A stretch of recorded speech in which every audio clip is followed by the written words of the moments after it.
All right, y'all, welcome into the show. Got a big show for you guys today. A lot of things to discuss. I will say, sort of on a time crunch here. Don't have a whole lot of time to get into it, but we have a lot to talk about here. So let's get into the show again. This is Full Verticals Podcast, episode 182 for, what is it now, May 19th, 2026. High atop a beautiful, hot, humid Jacksonville, Florida. Might be getting some rain this weekend, I think. Let me get out of that tab there. But yeah, we'll be getting some rain, hopefully some beneficial rain this weekend. And we did have some last week, but anyway, enough of the weather. Let's get into the show here again. Be sure you subscribe to the channel. Make sure you like the streams, like the videos. Be sure to follow us on Spotify.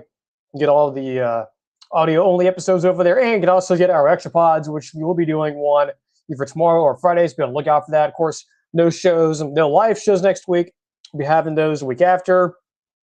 We'll go on vacation next week. We'll have maybe one recorded show. Fingers crossed here. We're going to get at least one in for you guys next week. But no live shows for sure. Tomorrow, next week they'll be pre-recorded. So just be aware of that. We'll be on vacation. We'll be back to normalcy. Okay, so let's now jump right into the actual topics on the show today. Head coaching grades. We've been doing this for the past couple of shows now, I think. We've done the ACC from the Big Ten. We're doing the SEC this week. We're doing the ACC, the ACC last week. We're doing the Big 12 Thursday, so be on the lookout for that. So let's go ahead and get up this graphic here on YouTube for those of you on YouTube stream. And I guess at the end of the week, I'll probably post all these online. Again, like I mentioned, for the Big Ten one, I think even the ACC one, there's a few missing, but we couldn't do everyone. So we'll probably fix those at the appropriate time here. So we get the graphic up here for this, and we'll actually get into it. The grades for the SEC. And make sure to include all of the current tenured coaches, not the new ones, okay? So you're not going to see Alex Kalesh on there. You're not going to see Ryan Silverfield on there. You're not going to see guys like John Summerall. Any of the new hired coaches, they're not going to be on here. It's only the coaches who have been at that school for over a year, okay? So that's what we'll be doing here with the SEC. We'll be doing that for really the rest of the rest of college football and the rest of these teams we've been covering here. So let me get to what I've been looking for here, the graphic, then we'll go ahead and get started and break this down.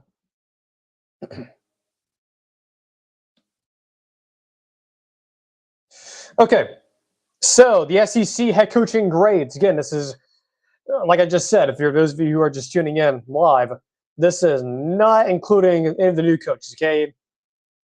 This would include, again, Alex Kalesh, Pete Golding. I know he was the coach partially last year.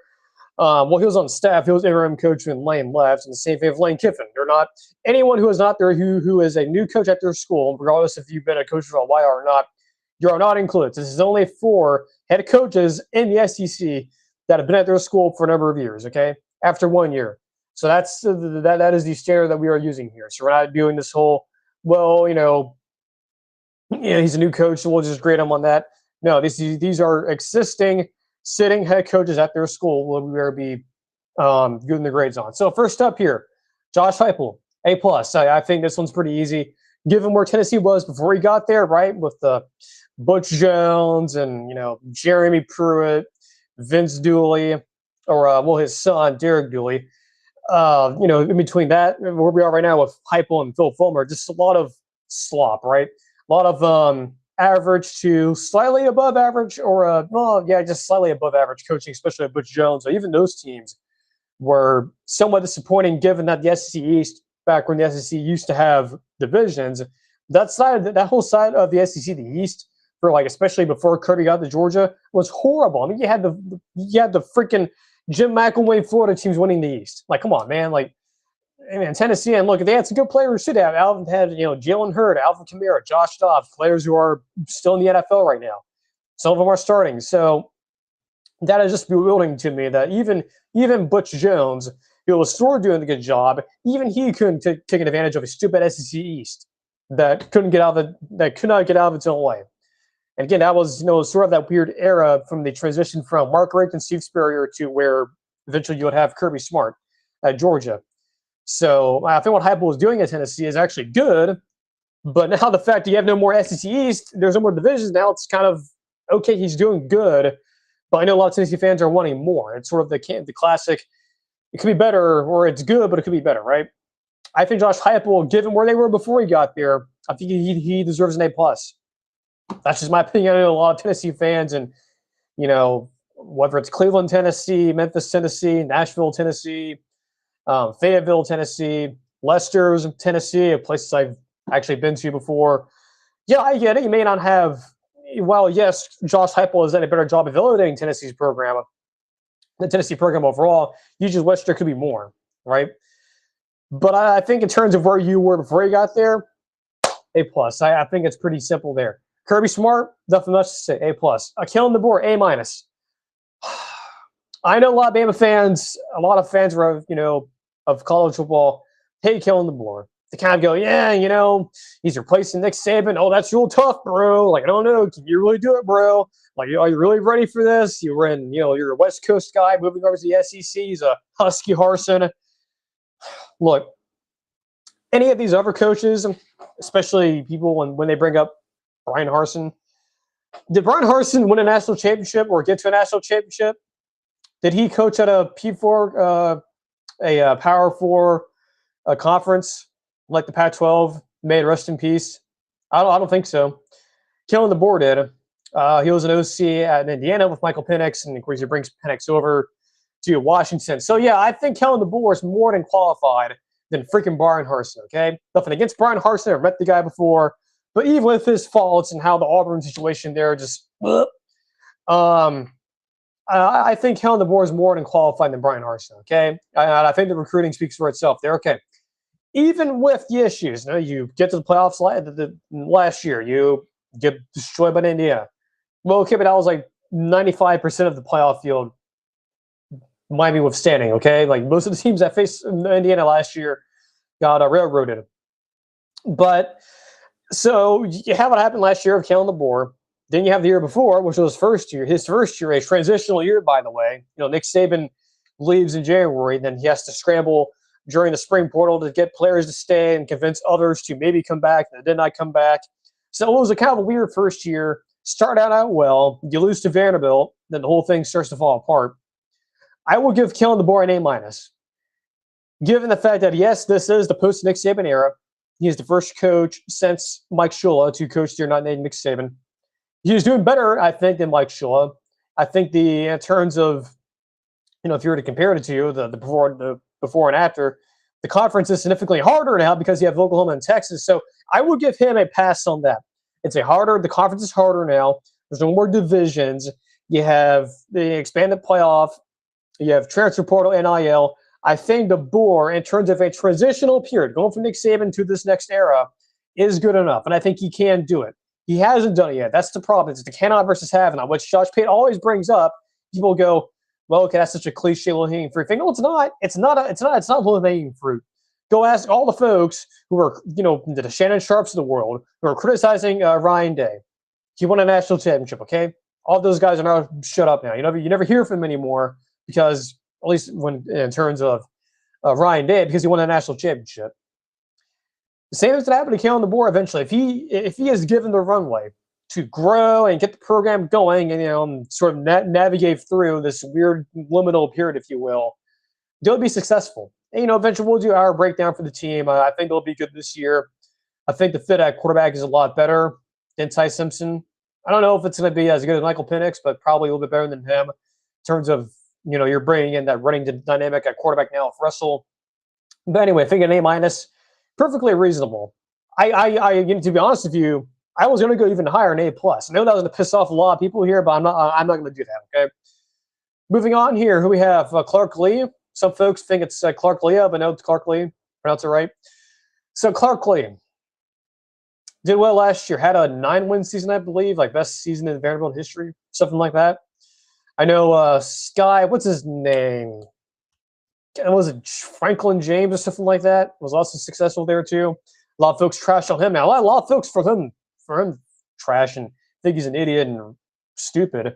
Anyway, but yeah, Clark Lee, good old Clark Lee. Diego Pavia, last couple of years, getting to bowl games, winning 9 games, I believe, last year. Been ranked in the top 25. Yeah, I think he deserves a B plus. The first couple of years, very rocky, if you will. But great year it is Vanderbilt. sort of like, it's like the SEC equivalent of Kansas, where you don't have a lot of success in football to write home about outside of a few years before that, before now with Vanderbilt. And sort of the same thing of Kansas before Lance Leipold got there. Before Lance Leipold got there. So I think Clark Lea B+, pretty solid. Given, look, I could have given him an A- or even higher, but tonight, sound like Oprah and be like, oh, you get an A, you get an A. I think B+ is fine. Some of it could also be chalked up to GM Barton Simmons, former alumni, or not former alumni. You're not a former alumni of anything. Cover 3 alumni, 247 alumni. So maybe that's part of it, probably. But Clark Lea in general, just a solid, good coach at a place that is historically hard to win. Great academics and whatnot, but football powerhouse, not so much. Again, you have to go back to before Clark Lea got there. Who was it again? That Franklin James guy, whoever that is. Actually, I did put Jeff Lebby on here for some reason. So, correction from earlier. I know it sounded like, oh, Jeff Lebby wasn't going to be on here. I guess I bluffed him on here, but anyway, Jeff Lebby, I guess the C+ is fine right now. The old Danny Cannell C+.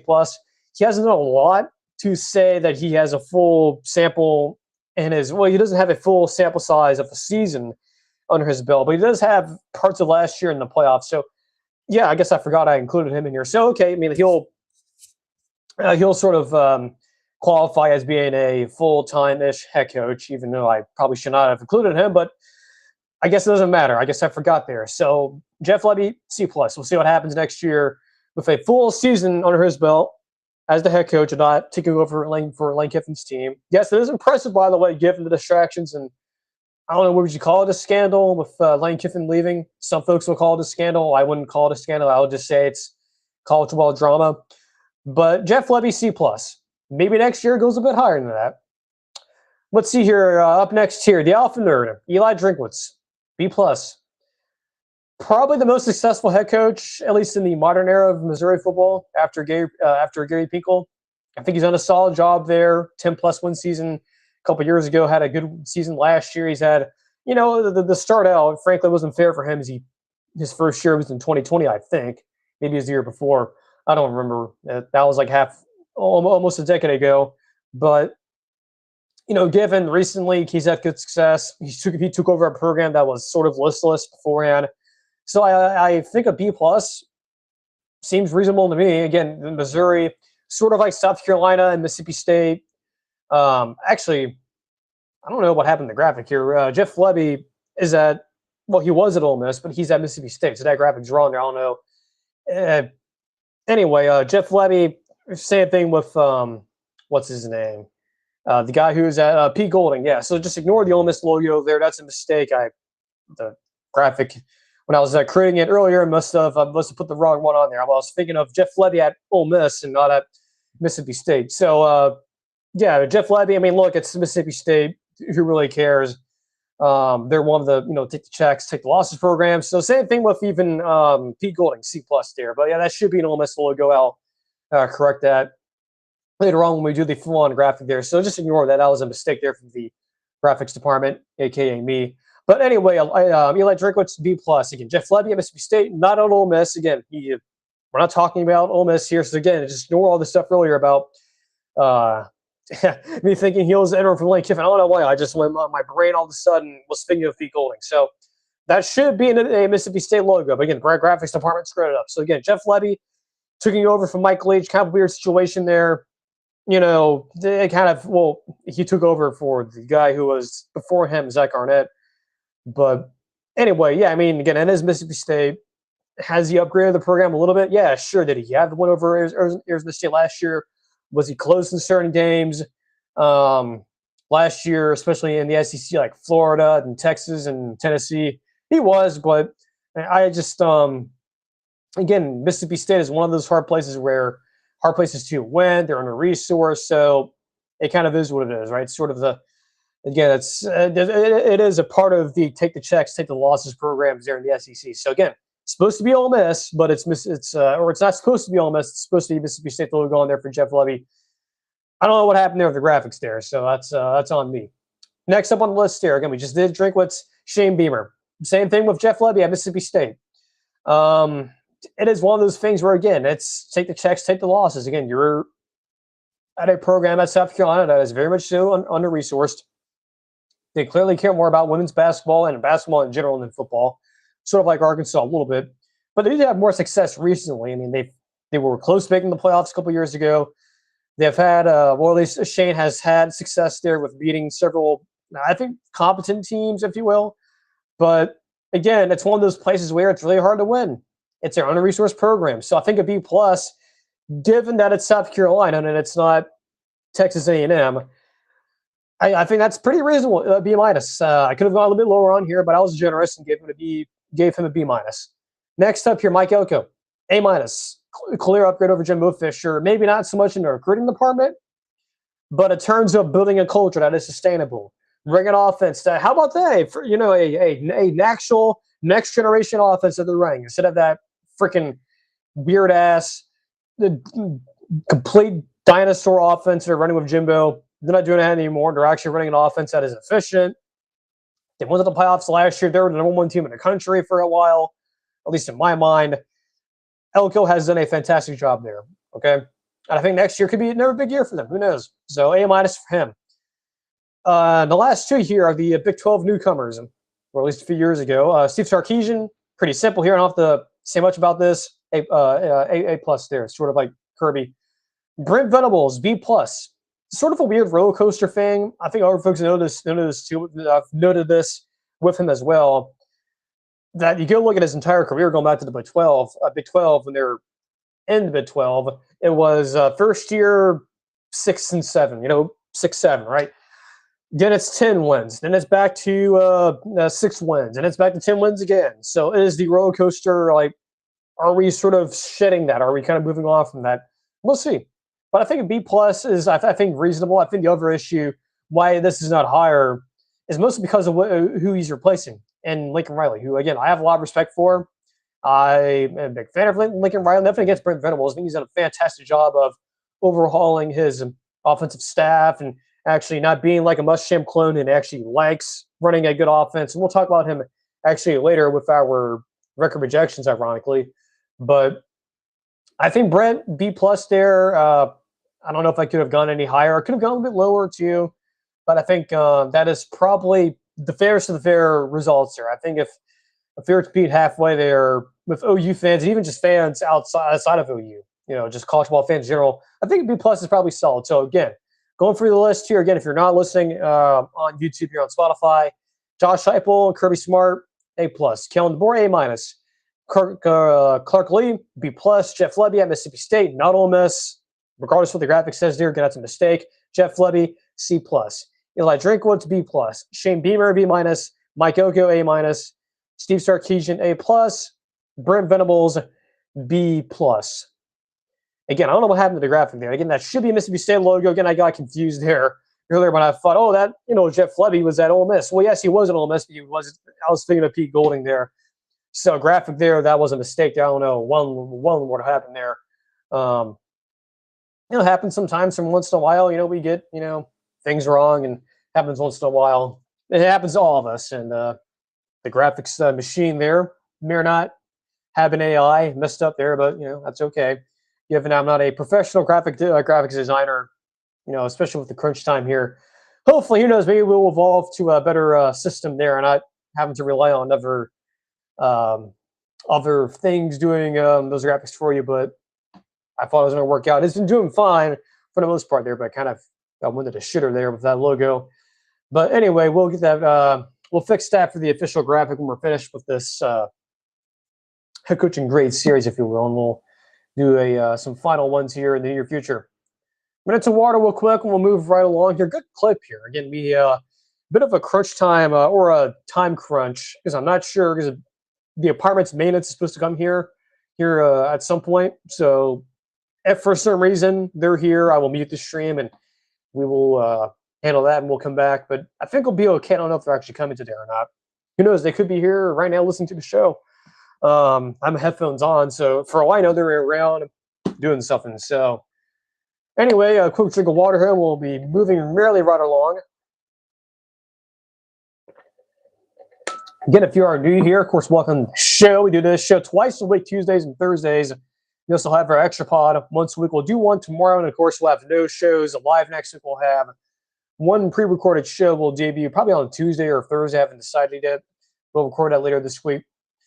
I guess as we're sort of here now in the middle of the show, of course, I think a lot of folks who follow the weather community know yesterday was a bit of a weird day in terms of the with the storm chasing community and whatnot. It was let's just say from a tornado chasing perspective, yesterday's severe weather event didn't materialize the way people thought. Now that's a good thing for the folks who lived out there. Now they still dealt with damaging winds and a big squall line, but the tornado potential did not materialize. It became slop, if you will, pretty quickly. But anyway, I'll probably touch more on that in the extra pod there this week. That will come out either Friday or this weekend. But a lot of folks very angry about what happened yesterday in Nebraska, Kansas. Of course, Josh Pate was involved in that, and he'll be doing his show later, so I'm sure we'll hear him complaining about it.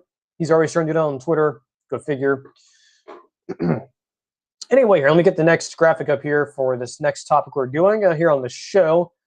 Bit of an interesting, I wouldn't say it's an interesting topic. It's a topic that we don't talk about a whole lot on here, but I guess we do sometimes. Let me make sure and get this screenshot pulled up here. All right, do I have a screenshot on here? I don't think I do, actually. I think it's just a topic. Yeah, I guess it is just a topic. So let me see here, get back to my notes. Guess we'll just talk about this here without no graphics here. Why not just do?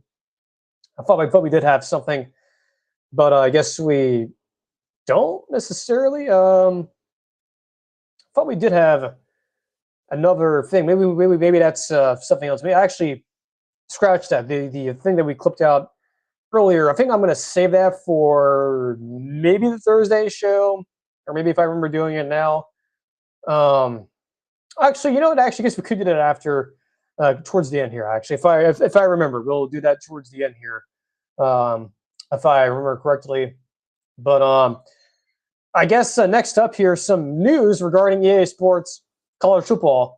Of course, the video game series is back now for the last few years. Of course, the upcoming game, CFB 27, is coming out in about a month or so from now, early July, mid-July, around that time.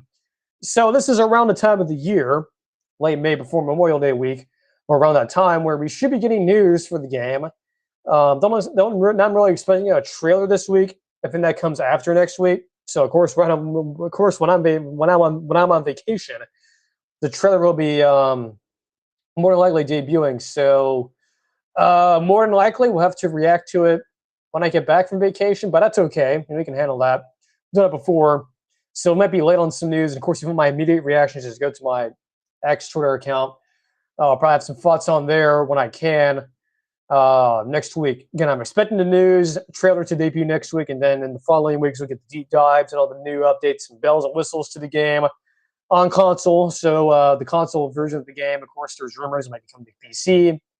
Or I guess it's not even rumors. It's actually sort of confirmed now. But anyway, yeah, CFB 27 news probably going to be next week for those of you who follow that. Now, what I really want to talk about is this new EA Sports College Football mobile game. Yeah, so if you weren't paying attention to the socials yesterday, I guess sort of friend of the program, Tubby Light, who used to be bring back NCAA football. In fact, actually, I wonder if I can do this. Actually, while we're live here on YouTube, on Spotify, this won't really matter. But if you go to his YouTube channel, he does have a video on this. I don't know if it's been taken down yet or not, because it does sort of go into leaks of this happening. So I guess what I could do is maybe share the screen real quick and go to his, channel, if you will, and we'll kind of go from there. So let me see if I can do this here on Restream. Go back to this tab here. We'll share. If you want to go to the video that explains it, because apparently this Toby Light guy got information from a source, screenshots, maybe even some footage of potentially a college football video game being made. So I guess I'll share. I guess I can share this. We're talking. So there's his channel. If I can maybe make that a little bit bigger there. So yeah, so there's his channel, and I think the video that you'd be looking for is, if I can find, it's this one right there. It's the one there with the college football league. So apparently from Tubby Light, again, kudos to him for getting this out there. I guess a viewer must have sent this to him. Apparently this is coming out in the near future. Now, I don't know for sure like when it's going to come out. He didn't really say when it's going to come out, but apparently this was someone who got this information from him, someone who was testing the game. I don't know how EA does that. I'm assuming it's just random people who are like EA influencers. Like for example, I'm sure like Eric Wayweather, Bordeaux, they probably have known this game is, or at least this app's coming. They probably can't talk about it because of NDA. So I'm assuming those guys like Bordeaux, Eric Wayweather, once this game is formally announced by EA, probably in the next few weeks, you'll probably have them showing off footage and it's pre-recorded. So those two guys, especially I would imagine Bordeaux, they probably are having aware. They've been probably aware of this for probably a long time, even longer than most people. So just keep that in mind that even though they have not necessarily addressed this head on, I'm pretty sure guys like Bordeaux, they are fully aware this is around and they've probably been a part of the playtesting. So that's why you haven't heard them talking about it, because they probably, for legal reasons, they cannot actually discuss talking about this app. So apparently, again, I'm not going to show the full video because apparently, according to Tubby's Tubby Light's X account, the images he showed off, they were blocked or they were taken down for copyright. So I'm not going to actually show the video here because I want to get this stream taken down. But apparently, this is legit. You can see here from the thumbnail. Again, that is not AI. At least I think the scoreboard and the players and whatnot, that's not AI. That is real. So it's basically what it's going to be, at least the perception I have. It is going to be very, very similar to Madden Mobile. And for those of you who are younger like me, who were in high school 10 years ago, you will remember Madden Mobile. And essentially what Madden Mobile is, if you're just a console person, it's essentially a mobile version of Madden NFL Ultimate Team, right? It's essentially a fantasy team, ultimate team, kind of the same idea, where you have players from around the league and you have different cards and have different attributes, player ratings and whatnot. You can collect all of them. Whatnot. The idea, the premise of it, it's kind of cool. But the thing is, of Madden Mobile, it just got worse along with Madden over the years, where the value of it went down. And I don't even think it's called Madden Mobile anymore. I think it's just called like EA Madden, like something like, or something to that extent. I don't think it's called Madden Mobile anymore. So that's sort of the idea that this game is going to be. That it's going to be a Madden Mobile type game where it's going to be mostly Ultimate Team. You'll probably have like a quasi dynasty mode, a season mode type thing where you can play for like 20 seasons or whatever, or like maybe 10 seasons. So, and then maybe we'll have just like the bare minimum of teams. So it'll be sort of like an NFL reskin or a college football reskin of Madden Mobile.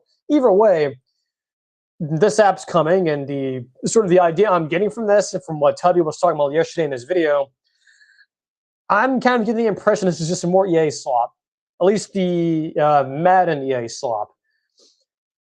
Though we'll see. Again, the college football folks and the Madden folks, those are totally different teams. Like folks like Scott O'Gallagher. So maybe this is different. Maybe this will actually be an actual good app here. Maybe that'll be the case. Maybe this will be sort of like a miniature version of NCAA football or EA Sports College Football. I doubt that because that'll take up so much storage of your phone. Like, for example, for those of you who have like the mobile Minecraft app, that takes up a shitload of storage on your phones. I doubt EA would go that route. That'll be really, really expensive. Not to mention, too, this was something that Tubby mentioned in his video yesterday that came out last night. This app, and if they're actually going all in on this, and this is the intention, this sounds like it's taken away or has the potential to take away at least resources and effort from the things that we care about, who are, or the things that we, being college football video game fans, like Dynasty and Road to Glory, things like that, this is taken away from that. This is taking away resources from that. So that's our worry, that this is going to be kind of a detriment to the game. Hopefully it's not the case, but It's not fully guaranteed that this will be a good thing or a bad thing, but I am very much so cautious about this. And look, if this game is anything like the old OG Madden Mobile, where it's not microtransactions and it's actually like an actual mobile game where it's actually kind of fun, and while yes, it is Ultimate Team, you can still have fun with it. You can purchase like your version of Pro Packs and do all all the challenges and the sets and whatnot. And again, if you're an OG Madden Mobile player like me, if you remember,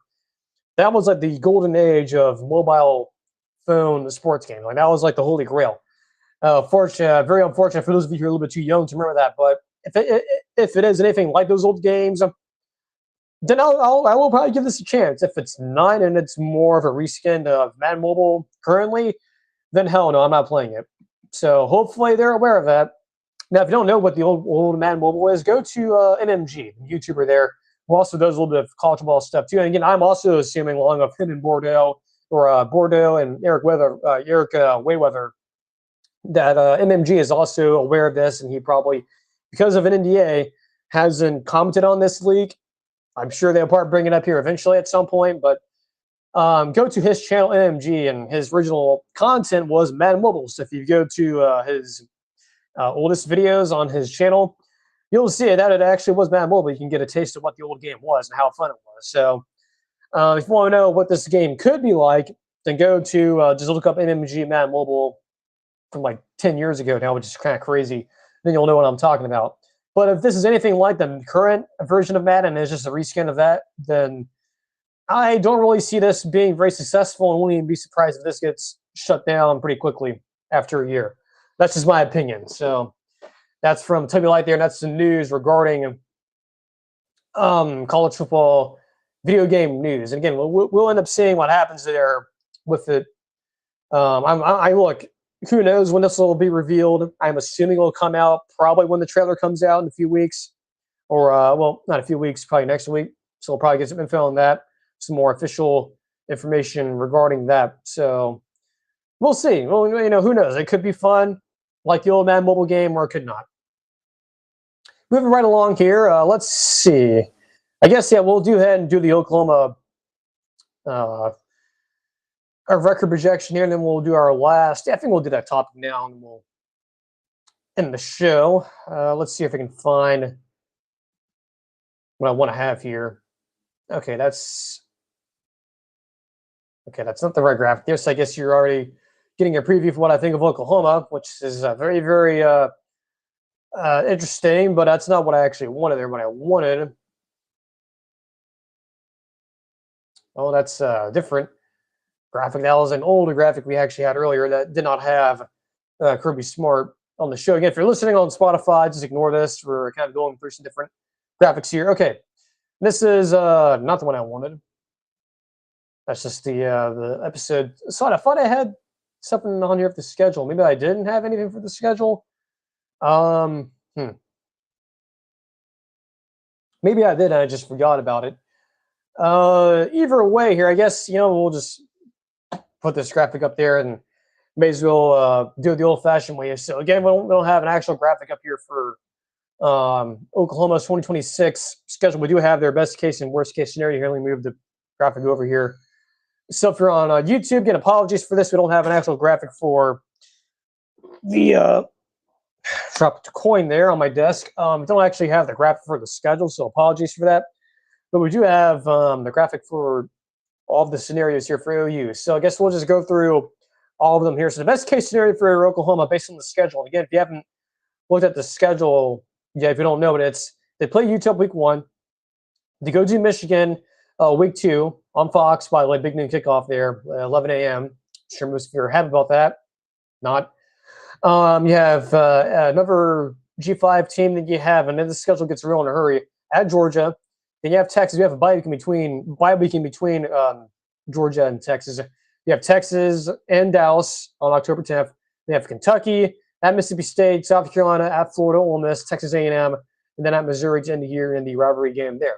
So it's sort of manageable, but it's also not really manageable. So there's certainly some challenges there and some issues that in the schedule that are, look, it is an SEC schedule, so I would assume that, you're going to have a lot of close games and a lot of competitive games.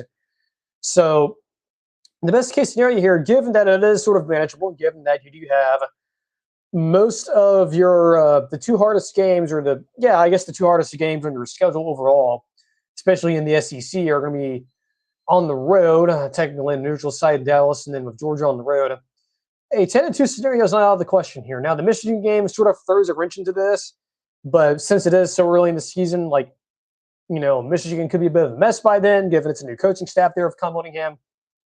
So that is not out of the realm of possibility that team is not the team that you'd eventually see later down the road in terms of Michigan. But with Oklahoma, given that they do have continuity coming back with Ben Arbuckle, the OC, and John Mateer coming back, I think that is key here. And I think that a 10-2 scenario here is not out of their own possibility. Now, a 5-7 record in the worst case scenario is also not out of their own possibility. Again, this schedule, for the most part, is sneaky, a little bit tough. If things go off the rails here and they lose to Michigan, they lose to Georgia and Texas, and they start 2-3. They start 2-3 there, going into Kentucky. That's not necessarily that's not very reassuring there. I'll just go ahead and submit that. That is extremely concerning. So that is a real possibility that a 5-7 situation or a 5-7 scenario could be on the table for Oklahoma. But I think the most reasonable scenario is 9-3. Okay, I mean, you have Michigan, you have Texas, and you have Oklahoma. Those are your three, the sort of the big three there. Now, if you want to throw in Florida on the road and Ole Miss and A&M and Missouri, I think you can certainly do that. And that's why this 5-7 scenario is in play there. But I feel like with Oklahoma, again, they have this continuity coming back. I believe they're the only SEC team besides maybe Bama and Georgia that have a returning OC and quarterback that are coming back, or at least a OC coming back and a quarterback who's familiar with the system also there paired up with them. So I think that is very fascinating that that's the case here. Again, most of these teams have turnover. Ole Miss, new coaching staff, or at least a coaching staff that is an extension of last year's interim staff. Florida, new staff, new whole entire staff. A&M, new offensive coordinator. South Carolina, new offensive coordinator. Texas, quarterback is back. The whole entire offensive system there is back. Georgia, I believe the exact same thing is there. I don't think any major changes there at all. Then you have Michigan with a whole new staff there. So OU has the advantage here. Most of these games, whether it's talent advantage or just a flat out that they have more continuity than all these other teams do on their schedule. But again, the problem is, though, that most of these games, they're tough games, are going to be on the road, and especially early in the year at Michigan and at Georgia. So, again, best case scenario, I think 10-2. Worst case, 5-7. Most reasonable, 9-3. Very, very wide ranging possibilities there. And I understand the 5-7 there is very, very extreme. But again, like I mentioned earlier, Brent Venables has had a tendency to be this sort of like a roller coaster pattern where it's okay, we're up here, and then we're going to go down here, and then we're going to go up here, and it's down here. So it will not surprise me in a worst case scenario, whether it's 6-7 or 5-7, that they end up having a losing record at the end of the year. That will not surprise me at all. Again, this wide ranging of possibilities. Now, look, if they go 5-7, 6-7, look, I'm not doing the 6-7 thing again. I just did that earlier. If they end up going that direction, I'm not saying Brent Venables will be fired, but I think there is a route to where the year after is going to be very toxic. Even though there is a pretty massive buyout, even though the athletic department, at least in some ways, even though it's changed over from Joe Castiglione to a new, brand new athletic director. Yes, that is true, but he has a big buyout. There's still buy-in there from the OU people, boosters and whatnot. So I think he's safe regardless. But look, if he goes 5-7, 6 wins or whatever, somewhere around that realm, he might be in real trouble here. So just something to keep in mind there. But I think OU should be, I think, a fairly good team next year, at least in my opinion. But could be wrong on that. Been wrong before. So who knows? Next up here, I guess we'll just touch on this. So I wanted to bring this up here a little bit as I touched on this on X the other day. I'll pull up this graphic here, this photo. Someone else, I believe it was the Next Round Live. The folks over there in Birmingham, so like Jim Dunaway, Ryan Brown, Lance Taylor, those guys, they have Josh Payne on there a few times during the year. They brought this up, and I wanted to bring this up too. The This was, I believe they were responding to Daniel Cannell, if you will, of 247 Cover 3 about the whole like playoff expansion thing. So their response to, I believe Danny was talking about the 2018 Bama team of Tua, and they brought this up to Danny that, hey, Cannell's for forgetting that Bama and the Citadel were tied at halftime in 2018. They bring up the screenshot here, I'm assuming from the YouTube highlight reel, that this was, a lot of folks forget this. This was real. This is not AI. This is not a, photoshopped image. The Citadel and the mighty Alabama Crimson Tide under Nick Saban. This was, again, the Tua's first year as the full-time starter. They were tied at halftime. This was not a blowout, per se in the first half. This is a very competitive game. And I put up this tweet here because this brought me back in 2018 of something that I have never talked about on the show before that I do remember. Now, it's kind of funny because you can't really find, at least what I'm referring to here on YouTube anymore, at least when Cloud was talking about, or at least bringing this up. But what I brought up here on Twitter, and I'll just read off the screen here saying, quote, I remember when Joel Klatt would bring this up constantly in 2018, dare I say, basically annoying. And what I'm referring to here is, again, like I just mentioned, it's kind of funny. You can't really find this footage on YouTube anymore, which is very odd. I think he may have said this when he was on like Undisputed, which was the old show that Skip Bayless and Shannon Sharp were on. It's no longer around anymore, but I think he mentioned it on there. I think Klatt mentioned it on his show back then when he had his sort of like beginning show, or not the show he has now, but the early version of the Joel Klatt show back when he was on like Fox's YouTube channel only. Forgot his own, but I do remember Joel Klatt bringing up several times during that year, at least towards the end of that year when it came to playoff discussion, of the fact that, hey, Bama was tied up with the Citadel 10-10 at halftime. But of course it didn't matter because, Bama ended up, they won this game against the Citadel pretty emphatically. They pulled away, and then they still made it to the national title. Well, yes, they lost to Clemson, but even by then, I do remember Klatt bringing up, they were tied up Citadel at 10-10 at halftime, and I think it was, and I think that whole thing of Klatt when he was bringing that up was referring to the fact that the whole thing was, he was talking about the whole strength of schedule thing, where I think he was bringing up, was he talking about Ohio State or something like that? I don't really remember. Again, all those videos are very hard to find, which is very, very odd. I'm not sure why that's the case.